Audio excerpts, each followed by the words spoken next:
अस्सलाम वालेकुम। कहानी को आखिर तक पूरा सुनिएगा और अगर आप चैनल पर नए हैं तो सब्सक्राइब ज़रूर कीजिएगा। औरत के 7 बेटे थे, सातों शादीशुदा थे।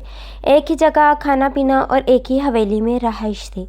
पैसे और ज़मीनों की कमी ना थी। एक दिन सास ने नसीहत की कि तुम भी अपने बच्चों की तरह मेरी तरह तरबियत करो कि सब इकट्ठे रहें। एक बहू ने कहा कि हम औरतों में इत्तेफाक है इसलिए इकट्ठे हैं। मीठी बहस के बाद तय पाया कि वक्त साबित करेगा कि किस वजह से है।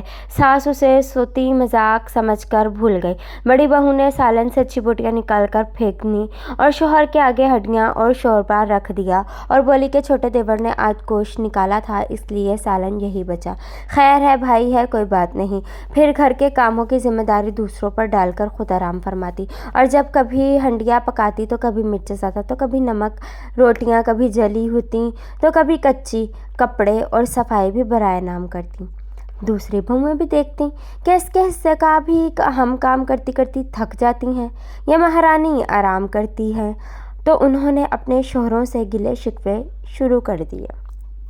शुरू में तो शोहरों ने ध्यान ना दिया, लेकिन जब कपड़े, खाने पीने और दीगर मामलात में मुश्किलात आईं तो आपस में खिंचे खिंचे रहने लगे और माँ से दबी दबी ज़बान में शिकायत करते। माँ इनको दरगुजर करने और बर्दाश्त करने की तलकीन करती। जब सब खवातीन बैठी थीं तो एक ने शोशा छोड़ दिया कि फसलों के कटने पर सोने के कंगन लूँगी। बाकी बहुओं के भी कान खड़े हो गए और कहा कि इस मर्तबा मेरे शौहर ने बहुत जान मारी है। दिन रात एक कर दिया, उनकी सेहत आती नहीं रही, फिर क्या था। सब ने देखा देखी अपने शोहरों से फरमाइशें कर दी और दूसरे भाइयों के ख़िलाफ़ कान भरना शुरू कर दिया। दिल पहले ही दूर हो चुके थे। सब ने अपनी अपनी जगह कहा कि हमने कोई कम मेहनत नहीं की, देखते हैं कि वो कैसा लेता है। जब फसलों के पैसे बांटने की बारी आई तो सब ने अपने हिस्से से ज़्यादा मांगना शुरू कर दिया। हर कोई दावेदार था कि उसने मेहनत ज़्यादा की और अपने काम और एहसान याद करवाने लगा।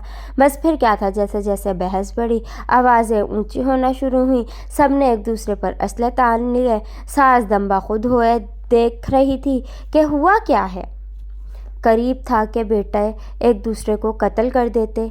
बड़ी बहू ने रोका और सास से कहा, माँ जी, कहा था ना कि हम औरतों में इत्तेफाक है इसलिए इकट्ठे हैं। आपकी तरबियत का असर शादी से पहले तक था, अब हम दो औरतों में इत्तेफाक है। अल्लाह हाफिज़।